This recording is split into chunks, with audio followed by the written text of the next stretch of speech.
અત્યારનો કોમન પ્રશ્ન સાંધાનો ઘસારો. અમુક ઉંમર પછી મહિલાઓને ખાસ સાંધા બહુ દુખતા હોય, તો એનું કારણ ઘસારો, અને એમાં અમુક કારણ જે મેનોપોઝના હિસાબે ઇસ્ટ્રોજનની ઉણપ થાય એટલે કેલ્શિયમનું એબ્ઝોર્પ્શન છે એ ઓછું થઈ જાય અને હાડકાં છે એ નબળા પડે, એના હિસાબે ઘસારો આવતો હોય છે. બહુ વધારે ચાલવાથી વધારે દુખાવો થાય. તો આમાં શું કરી શકાય? સૌથી પહેલાં તો એક્સરે કરવાનો. એક્સરેમાં આપણને ખ્યાલ આવે કે જે વચ્ચેની જગ્યા છે એ કેટલી ઓછી થઈ છે અને એ રીતનું છે.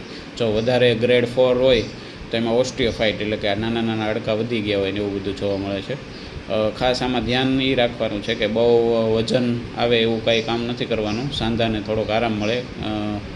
ગોઠણના મોજા પહેરી રાખવા. મેથીના દાણા છે જેને વાના દાણા કહેવાય, એ સાંજે 1 ચમચી પલાળીને સવારે નૈણા કોઠે ચાવી જવા.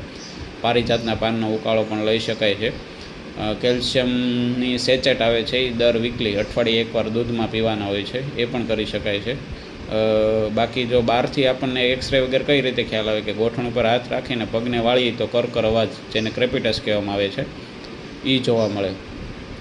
બાકી પેશન્ટ ટૂંકમાં જ્યારે સૂવે ત્યારે પગ નીચે ઓશીકું, ગોઠણ નીચે ઓશીકું રાખે એટલે સાંધો છે એ થોડોક વળેલો રહે, એકદમ સીધો ન રહે, એનું ધ્યાન રાખવાનું. અને નોંધારું ઊભું ન થવું, પલાઠી વાળીને અથવા ઉપડક બહુ બેસવું નહીં. બેસવામાં પાટલાનો ઉપયોગ કરવો અને ટેકો લઈને ઊભું થવું, આટલી વસ્તુનું ધ્યાન રાખવું. અને એમ છતાંય જો વધારે દુખાવાનું એવું બધું રહેતું હોય તો પછી ઓઇલનું માલિશ અથવા તો જે જાનુબસ્તી કહેવાય છે આયુર્વેદમાં, કે ઓઇલ તેલ, ટૂંકમાં તેલનું દુખાવા માટેના તેલ હોય એનું પૂરણ કરવામાં આવે.